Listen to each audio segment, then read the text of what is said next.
What's up, everybody? This is Bills. That's ACG.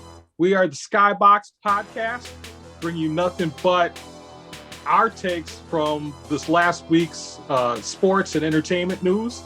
Don't forget to like and subscribe to the channel so that way you can stay up to date and on point with what's going on in the world of media. So first, I want to take a second just to say what our show is about. Forgot to do that in episode number 1. But no time like the president. Yeah, there you go. So this show is about two black men being able to have a platform, being able to speak, being able to talk about what's going on in sports culture, in entertainment. So being able to just get it from the mud, taking our own platform and speaking our own truth. ACG, what you got to say about this? Yeah, I mean, that's what it is. Sorry we didn't share that on episode 1. But this episode, what is it, 5 now? Yeah. So if you haven't figured it out yet. Yeah, if you haven't figured it out, this is what we're about, episode 5. All right, so just like that, let's jump into this week's topics. So the first one I have is the Nets versus the Celtics. ACG, what are your reactions from that pivotal game after the All-Star break? Yeah, I mean, that just shows how crazy the Nets are looking. They look scary. Kyrie dropped 40. Harden had 22 and 10. They just look dominant, and KD's not even in the lineup yet. It's scary for the NBA in Brooklyn.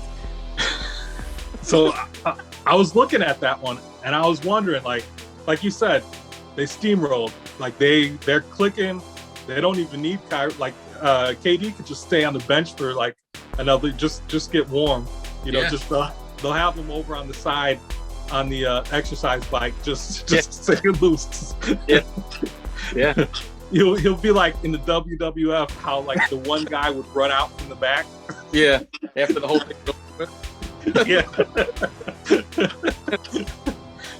Now, the one question I had would be like, all right, so we got Blake. Like Blake's coming over. Is it like no question that they're like the title favorite? Like not even a favorite. They're locked. I don't think they're a lock. Just with Blake coming, I don't think he's that guy anymore. I think he'll give you good minutes. I think he'll give you good minutes, good hustle minutes. But as to being that pivotal piece that they're looking for, I think if they win, it's not because of Blake. If they lose, I don't think it's because of Blake. So, I mean, I like it though for Blake to hopefully get a ring though.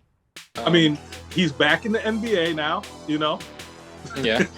He was playing Division III ball for a few years.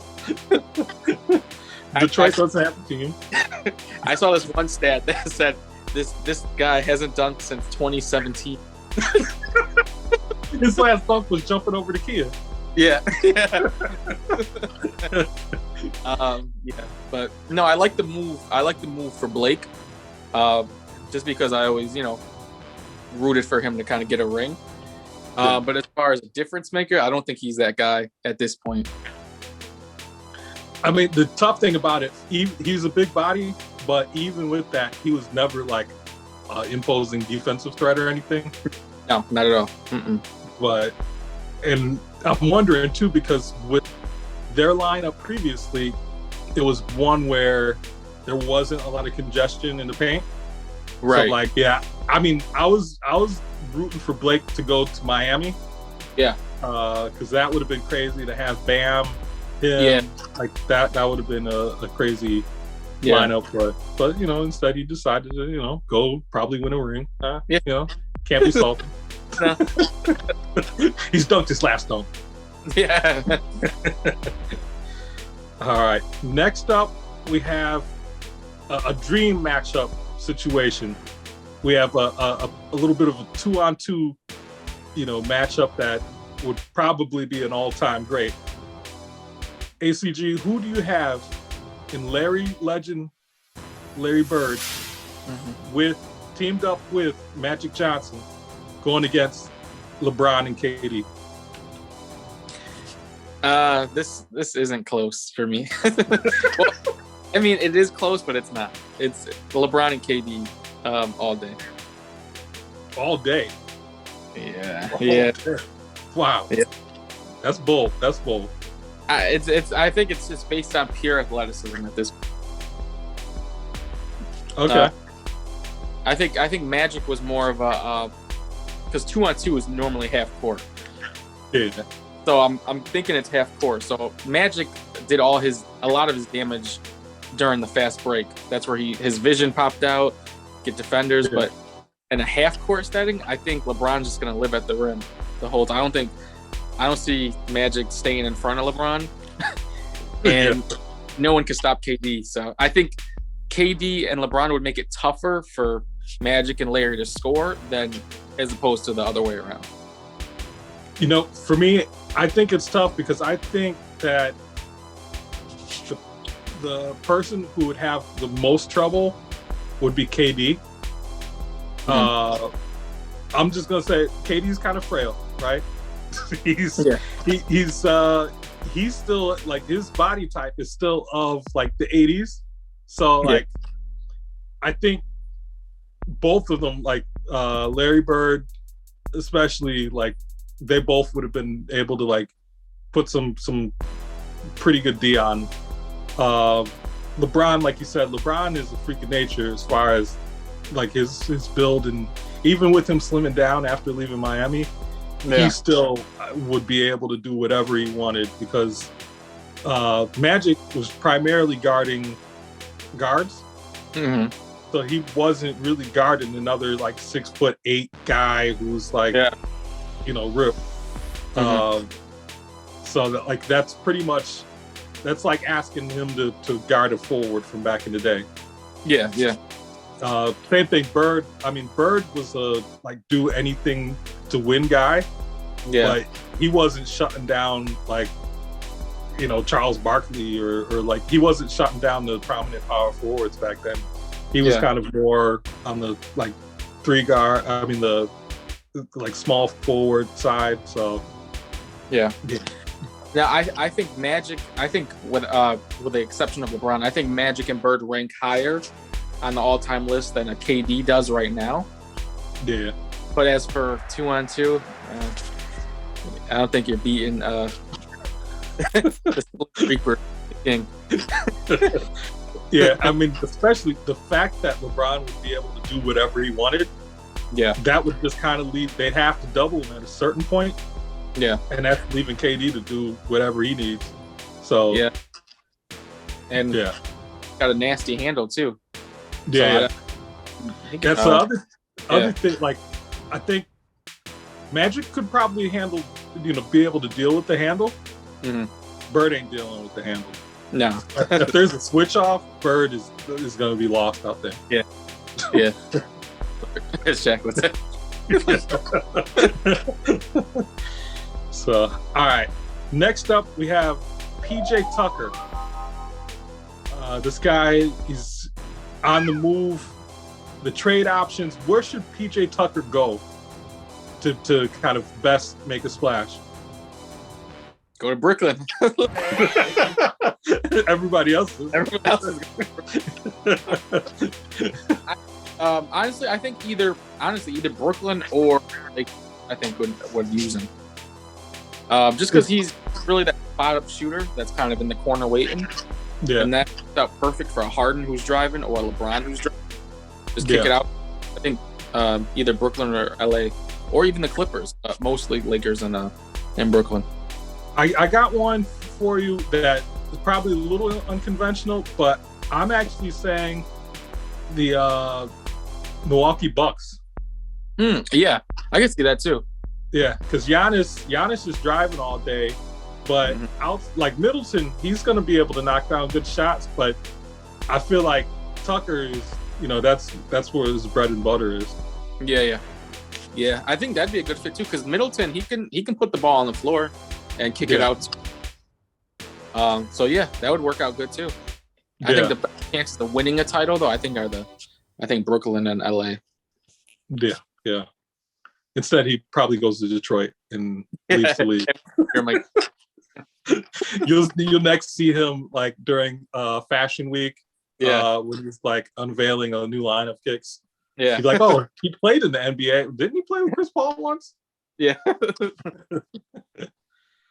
All right. Next up, we have Tom Brady and his contract extension. ACG, what do you think of the great one getting re-up? I think it's a smart move by Tampa. Lock him up for. I think it's only a 1-year deal. Yes, I mean the man's won a Super Bowl. And he's done yet. So I think if you still put some pieces around him, I think they're due for another deep playoff run. So I think it was a good move. Double up. I think, especially at this phase of his career, it kind of reminds me of Jordan back when Jordan was in his final days, how he was just doing like a 1-year crazy contract, 1 year, just to like test it out, not, get bogged down by too much. Yeah. Even though like he's definitely, I see Brady play until he's 50 because like really. But definitely smart choice. I think they did some work. They were doing work already as far as shoring up some of the his supporting cast members. I think they got Shaq. I think they either are working on a contract for him. A couple other wide receivers. Goodwin, one of their receivers, that they locked them up too. Yeah. So they're trying to make this a regular occurrence. Yeah. I think it's a good move. Which now that leads me to think, do you think there's a repeat in the Super Bowl? It's tough to repeat. I wouldn't. I'd give it a 50% shot. I think it's possible. Because I don't see no one getting by the Chiefs again in the AFC. No. So I mean, it happens way more in basketball, especially the last couple of years, where it was pretty much whatever team LeBron plays on and the Golden State. Yeah. But I see it as being definitely. I don't see anyone, especially the Chiefs are still super young. They got people on papers, like nobody's going anywhere. They're pissed off too. Yeah. So it's a little tougher though. In the NFL, you only got to lose one game in that playoffs. That's true. Usually, with the NBA, the best teams make it because you're not going to beat the best team, in a series. You're not going to have so that's usually the best teams end up in the final. Yeah, that does make it tough with the one and done. Yeah, but I don't see the Chiefs messing around this year. Oh no, they're marching right back. Yeah, they're smoking every team by 20. And still being pissed. Yeah. This dude almost won the championship and almost threw it in the lake, and I couldn't even touch it again. All right. Next up, we have Duke, the Duke basketball team, pulling out of March Madness. Well, pulling out of the ACC tournament, which in turn, because of their record, basically eliminates them from any remote possibility of being in March. The 64 field. ACG, what do you think about the way COVID is going to affect the March Madness this year? I think you'll see a lot more teams kind of pulling out too at the last second. I don't blame Duke because they got a lot of championships under their belt. They're good. They're good. But no, I think you're going to see a lot more teams kind of pull out at the last minute just COVID, and I can't for that. Look at the All-Star game. Embiid, who's having an awesome year, couldn't go to the All-Star game because he went to get a haircut. Yeah, him and Ben. Yeah, and Ben. So something just that simple and small ends up throwing off.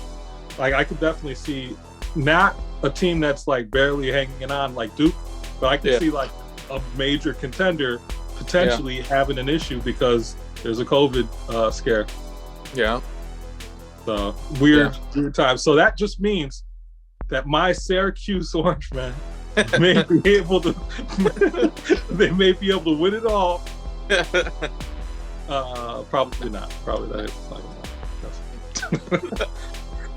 All right. Next up, we got Joel Embiid's chances of winning the MVP for the NBA. What do you think about that, ACG? I think he's gonna win it. I think it's a 3-man race right now. I think it's really between him, LeBron, and the Joker. Okay. Yeah. He's putting up crazy numbers too. He's actually a teeny bit better than Embiid offensively, but not on defense, so it kind of sways to side. But yeah, I think it's a 3-man race. I think he's eventually going to get it at the end if he stays healthy. I want to see Embiid get it, but I think it's highly unlikely because 2 reasons. Reason number 1, people are flying out of the woodwork to join the Brooklyn Nets. Yeah. which is they're going to be matched up. Like, I think the Brooklyn Nets ruin Philly's chance of getting a high seed for the playoffs. Yeah. Just because of the fact that they're going to have to see him. Also, LeBron, I think LeBron, with him being at the later stages of his career, he's going to find whatever he can, like kind of stir up whatever he can out of that team and like lead them. Like, I think this is even more of a season where he would win an MVP if he brings them all the way. Because like AD was the person, he's the man, and he's out. Like, nobody really expects them to go too far, especially with the super team on the other side. Yeah.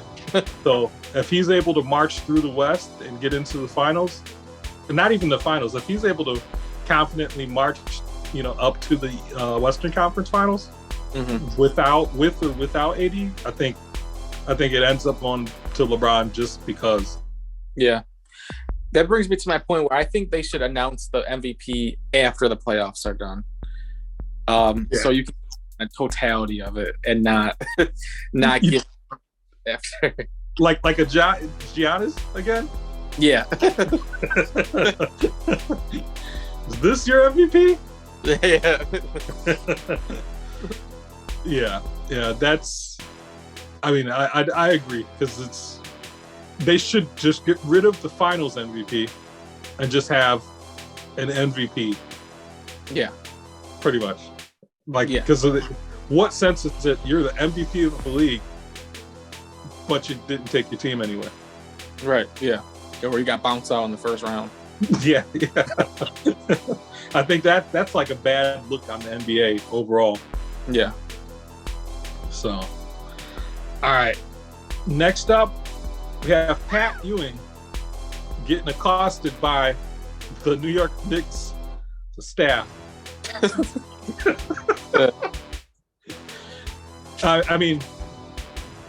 Was it the nacho? Did he have a tab, like an open tab running for nachos? What do you think, ACG? I don't know. It's definitely a bad look for the Knicks.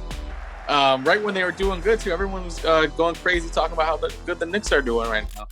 I think they're like now, and then this, it's like, god damn. First it started with Charles Oakley, when Oakley got like arrested and like put in handcuffs, and like he got thrown. And then so Dolan sucks as an owner, but like, I don't know what's up with the security here. It's not a good look. It's not a good look. After Oakley, it was Spike. Remember they were harassing Spike? Oh yeah, Spike too. Spike, yeah. Hey, maybe they just have something against the '90s era Knicks and anybody who's associated. Yeah. Yeah, Allen Houston, John Starks, Larry Johnson, all those guys just don't even want to come. Don't even go. You can beat. Now I'm wondering, when is it going to spill over into the game, and like Julius Randle gets like bounced out because of security not He comes back for the game, coming in the locker room, and they're like, "Wait, hold on, buddy. You play? Where's your ID?" Yeah. Yeah. All right. I don't see that getting better because just the Knicks are a horrible organization. So. Yeah. Yep. Starts at the top. All right. Next up, how far can the Brooklyn Nets go realistically? I definitely think they're going to the Eastern Conference Finals. But I don't know if they're gonna. I'm not gonna say they're a lock to win it all just yet. Just because the Lakers, I want to see them with a healthy AD. So I'm not gonna act. I'm not gonna disrespect the Lakers like that. I think they have a chance to at least reach the finals, but I can't give them the edge over the Lakers right now.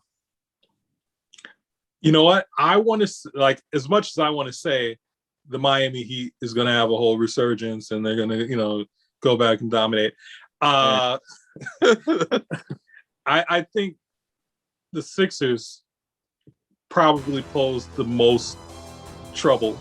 Like if Embiid could do what he did in the first half of the season, even remotely, if he could keep the numbers the same and the impact the same, then I think that strongly is going to affect the ability of and that plus I think there's still an issue that they're going to have to deal with being able to gel once all parts are together. Yeah. I think the only thing that's holding Philly back from winning a chip is a Simmons jump shot. I think if he had a jump shot, I think I would take them, but he needs that piece. He needs that jumper. At least a little consistent. Yeah. I'd say, the one thing, if they do Mark Jackson, when he used to play, he was a guard, no jumper. But if they do something similar where anytime, if his layup, if he's not getting to the cup, if they just put him in ISO and have him post up, as Shaq would say again, barbecue chicken every time. Yeah. I think they would just have to restructure it that way. Just, run ISO, have him, under the block, and whoever he's never really going to be on someone. And if it just creates another matchup problem. Yeah. So, but yeah, I'm interested to see down the stretch what the Eastern Conference looks like. Yeah. As far as the race, like, does it actually get interesting, or is it just the front runners just pull away and we got the inevitable Nets match up in the finals? I think it might lean toward that. Yeah. Hey, don't count out the Heat. Oh yeah, I forgot. Yeah. There's they're minus. Well, never. We'll get to that. All right. Well, actually, we'll get to that right now. Meyers Leonard. Oh yeah. Got a little excited playing video games. Yeah. ACG, what do you think of what transpired there? I definitely think he knows what that word meant, honestly. Yeah. There's no way you just randomly say that. I mean, who says this? Yeah, like he had the context right. Yeah. I mean, he's a grown-ass man who's been around for almost 30 years. Like, yeah, no one's saying that word lightly and not means. And I think he prefaced it by saying bleep. So he kind of followed up. Yeah. So it's not like he said, oh, and then he kind of backtracked. No, he validated it with a few words after. Yeah. So yeah, not a good look. And his apology was kind of bullshit too. Yeah. Now, as you could attest from our earlier Call of Duty sessions back in the day, probably not the best gamer. So if anybody sees me online playing 2K, I'm prone to have a Snoop Dogg like reaction after getting washed. But even like pointing out Snoop got washed in the game. He had his, his expletives. He spazzed. He actually quit during the game, which that's a totally different thing. but like you say what you would normally say. Like you don't like just I'm gonna try this out. Like He was comfortable. He was a little too comfortable. Yeah, definitely. Caught him when he was at his comfortableness. Now, what do you think of Julian Edelman extending an olive branch and offering to teach him about the culture and? I like it. I mean, he's did that before with I forgot who. Someone said something, former player, and he kind of wrote an open letter to him too. I like it, but at the same time, you gotta take the gloves off. You can't just baby him, and you need to at least kind of come at him a little bit, because he knew what he was doing. The intent was there. So yeah, I like it though. I like it, but I respect Edelman for like repping his set. Like he actually stood up and said, as being part of this community, like I feel like that's something that a lot of people would just try to shy away from and not be anywhere connected to the story at all. Yeah. So like I give him props for being able to step up and say that. Right. Now, if it ever comes to fruition, not quite sure. No. I mean, the tough thing with Leonard, right? So he was injured this year. Yeah. He was on the last year of his contract. So yeah, they're not picking him back up. So they're not picking him back up. And I feel like in a couple months, Edelman's like, when he reaches out and says, "Hey, man, I want to show that I'm a good guy." He's like, "Who are you?" Yeah. You play sports? Really? Yeah. Yeah. No. He's like, that invitation was only for active players. Sorry. Yeah. This might have cost him his career, honestly. Because after the Heat drop him off, who else is going to pick him up? He's not really that valuable. No. That he just spat out a racial slur on social media. That is didn't really help the stock. No. I mean, if you're just a role player, you got to bring something. You got to be a model citizen. Wow, that's what you do. No, I tell you the other thing that I immediately thought of was during the bubble with the NBA for the Heat, like everybody's kneeling and everybody's doing this. He was the one guy who wouldn't. Yeah. And when they asked him about it, he said it was because of his brother. And he's thinking of the sacrifice his brother had, in the military. And when people said, "But it's not about the military," he was like, "No. Yeah, I stand up." Yeah. He kind of got away with that too. Honestly, he wasn't really under the gun for that one. No, like because he was playing, he was active, and he had a very expendable, but he had a role in the offense. Yeah. So, and the players seemed to like, they were. Yeah. I think the fact that his teammates came out and said, let this man do what he needs to do, whatever. Yeah. But now he has no team. Like, yeah. when the OG Haslam comes out and says, like, "Nah, there's no place on this team for that." Yeah. That literally means there's no place on this team for you anymore. Right. He's the default mayor of Miami, Haslam. Yeah. That's actually funny too. Like, what is his official role? I always wondered. Like, does he still suit up? Like, he's not getting in the game. Like, I want that contract. Get paid $600,000 a year to clamp on the side and like yell at people when they mess up. Yeah. So, all right. Now the last up, this is something that has been bubbling for a few years now. I think it's come to a head most specifically with the way that the All-Star game ended. ACG, is there a problem with 3-pointers in the NBA? I think to a certain extent. I think too many people are just kind of, gunning threes when they have no business gunning threes. Yeah, I think that's meant for the Stephs, the Dames, the Trey Youngs of the worlds, but a lot of people now are just jacking up shots, and you're like, who is he? Yeah. Even big men. Big men are shooting threes crazy now. Yeah. I think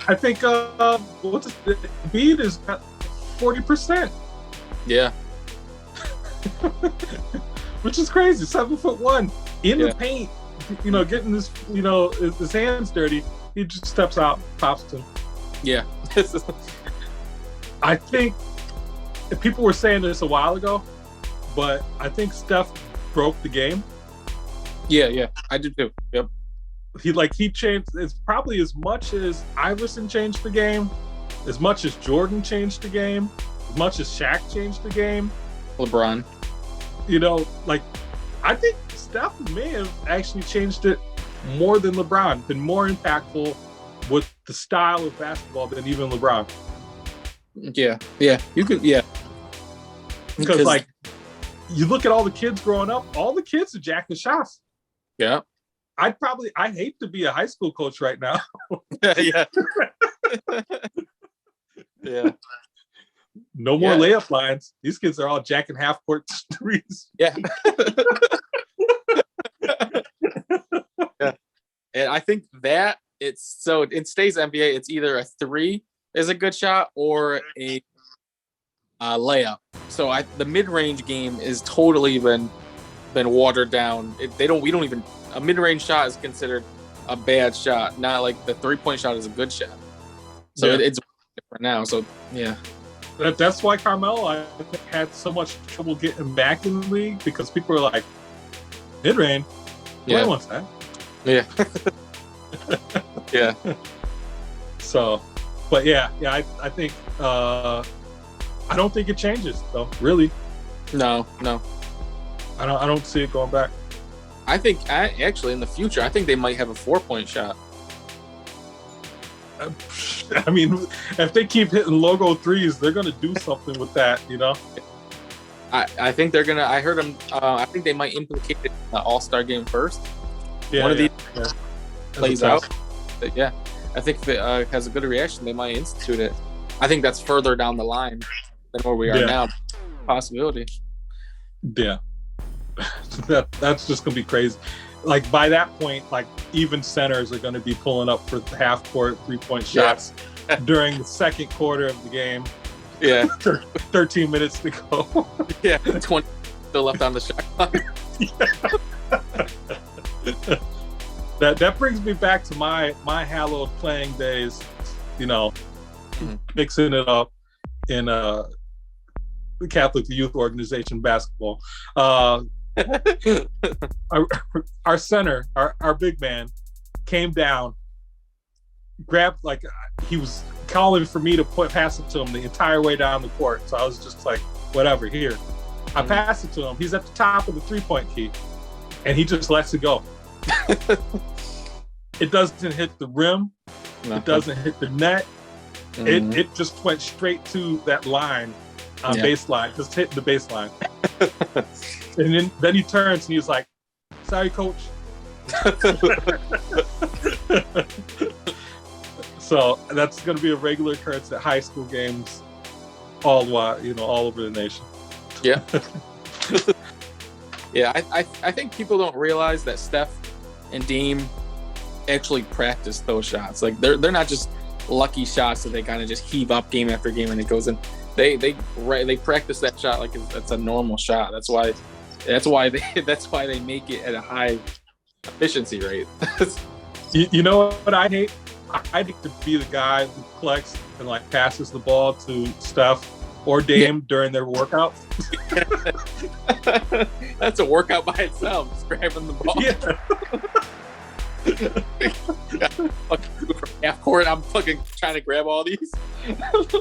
That's when you quit halfway through the session. You kick the ball, be like, get it yourself, I'm done. Yeah. And you know he's not waiting to get the next ball. He's jacking up balls on the Now you got 10 balls just all around the court. Yeah. All right. Last up tonight, we have hot take. HTG, what is your hot take this week? So my hot take is going to be, I think, I'm going to go with Russell Wilson and Seattle, that whole situation. I'm going to say he leaves Seattle. Oh, you're saying it's not just a play to kind of get a better re-up. He's actually out. I think he's out. I think teams are going to offer something crazy for him that the Seahawks can't refuse. And I think in the next coming weeks here, I think he's gonna be out. Now, with that being said, so the list is getting shorter for him because Dallas closed up. Yeah. So, is it the Bears? Does he end up in Chicago? I think so. Yeah. Oh man, I feel bad for him for the winter. He's rich, so he can just go wherever he wants. Yeah. All right. So my hot take for this week. We didn't really give any love to hip hop, so I'm just gonna go there. My hot take is Moneybagg Yo over Yo Gotti. Okay. Hey, I got time today. Time today. Yeah. And, yeah. Who's the young kid with the song with Dirk? Who? Who's Shiesty? Who's Shiesty? He's next up. He's next up. Oh yeah. He is. He's next. Yeah. So, all right. So everybody, that was this week. Once again, be sure to like and subscribe or follow this podcast on YouTube or on your favorite podcast streaming service. Make sure you actually do subscribe so that way you can stay up to date with this show, this weekly show, as well as our Box Tops side show where we kind of take a look at the top one-off scenarios. So once again, from the Skybox, I'm Bills. He's ACG. Peace.